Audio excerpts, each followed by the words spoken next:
Hello, Algebra 2A, and welcome to Lesson 61, where we are going to look at some advanced factoring. To use our factoring today, we will have to have an understanding of synthetic division, so we'll review that a little bit. We also have to use a model with sum and difference of cubes, where we can use substitution to factor. And lastly, we'll have to have an understanding of the GCF to use factoring by grouping. But we'll get started. We'll review how synthetic division works and talk a little bit about whether or not a expression is a factor of a polynomial depending on its remainder. So we are going to warm up with number 3. So when we're using synthetic division, we can only use synthetic division when we have a linear factor x minus 1 in this case, or x minus a form. And we start by taking that minus 1 and using the opposite. So we put a 1 out there, and then we're going to make our synthetic division. Then we grab the numbers from the polynomial, not the x's. So we grab a 4, a -2, and then we have a 5. And if we were missing a term, this goes x squared, x, and then constant. If we were missing one, we'd have to add in a 0 for that one.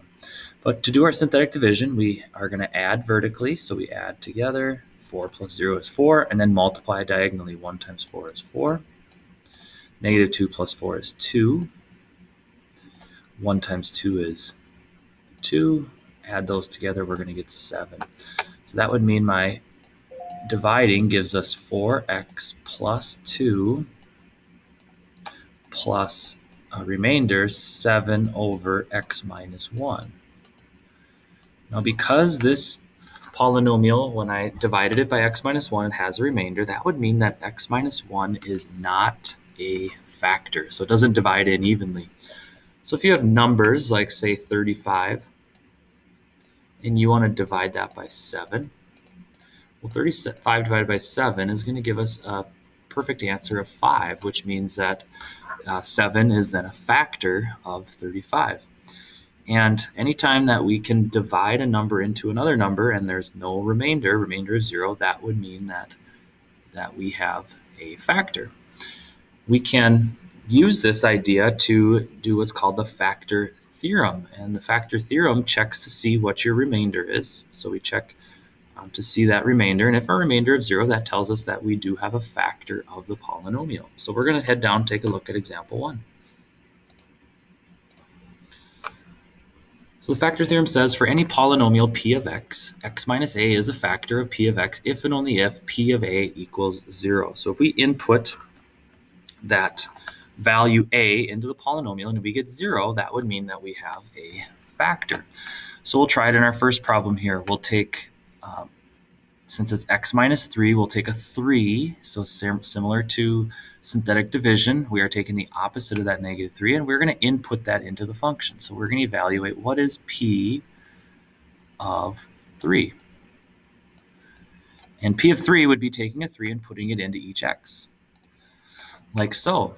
And then we're going to evaluate the function with that 3 in there. So we're going to get our calculator out, and we will do that in just a second. While we're still on this page, I'm also going to get the second one ready as well. So the second one, we're dividing by x plus 2, which means that we are going to then input a -2 into each value of x into our function. So let's write that out next. So now that we have both of them ready, we're going to head to our calculator, and you can take a second to get your calculator ready, but the next time I see you, I will have my calculator open. So we can take that first polynomial, we put our 3 in for each value, we hit enter, and we get a 0. That would mean that this is going to be yes. This one would be a factor of the polynomial. So x minus 3 is a factor. So that means that we can then go ahead and do synthetic division, and we could start to divide out the polynomial into its factors, and we'd start by taking the factor of x minus 3. Next, we'll put in problem B. And when we put that one in, we can see that the answer gives us 56, which is no. So that one would not be a factor. And I am realizing, let me do this with you. I should have put a -2 to the third, but it still is going to be a no. But let me just go back and change that just to show you. So I should have had a 3 right there. Hit enter. Yeah, you get 44. So it's still going to be no. It's not a factor because you don't get a 0 at the end. So that is one way we can factor. We can use the factor theorem. If you put the value that you would use for synthetic division into the function, you can check to see if it gives you 0. Our second type of factoring is using a sum or difference of cubes, and taking a look at how we factor these. So these factor in a special way. So when you have cubes, you're going to have just two terms, and both of them are going to be cube rootable. So you can take the cube root of a, the cube root of b to the third, and then you're only going to be able to start to lay it out in this pattern to factor it out. So a sum of cubes ends up being a plus b times a squared minus ab plus b squared. So it'll be a linear factor and a quadratic factor. And then a difference of cubes ends up being a cubed minus b cubed is a minus b times a squared plus ab plus b squared. But it's all about taking the cube root to find out what are a and b, and then we can just substitute a and b into the kind of the formula there, and that's going to help us factor these out. So we'll start with part A. So part A, we got a d cubed and a 64. So we're going to go ahead and take the cube root of both of these. Excuse, it's kind of hard to write small, which tells us then that our A is equal to d, and then our b is equal to 4. I'm just going to cube root both of those. So now when I factor it, I'm going to follow this model up here. That's going to factor into d plus 4. I'm just, in place of a, putting a d, in place of b, putting a 4, times d squared minus 4d plus 16, because I just take and just input 4 in for wherever I see a b, and I'm going to put a d wherever I see an a. So when I have a minus ab, that would be 4 times d, which is 4d, and then a 4 squared would be 16. So that's going to factor into d plus 4 times d squared minus 4d plus 16.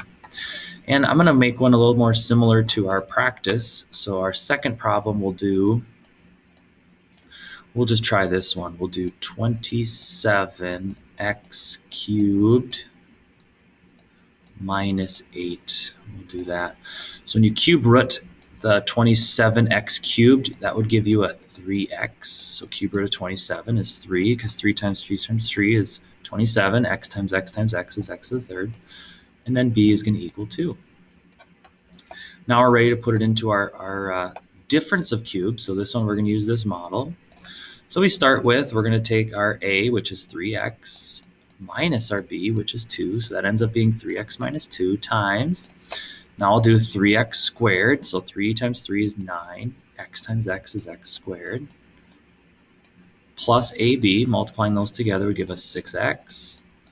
And then plus b squared would be a plus 4 at the end. So there would be our difference of cubes. And that's how we can factor an example, 27x cubed minus 8. And that's what we would factor into that difference of cubes. So there's our second way of advanced factoring, the sum or difference of cubes.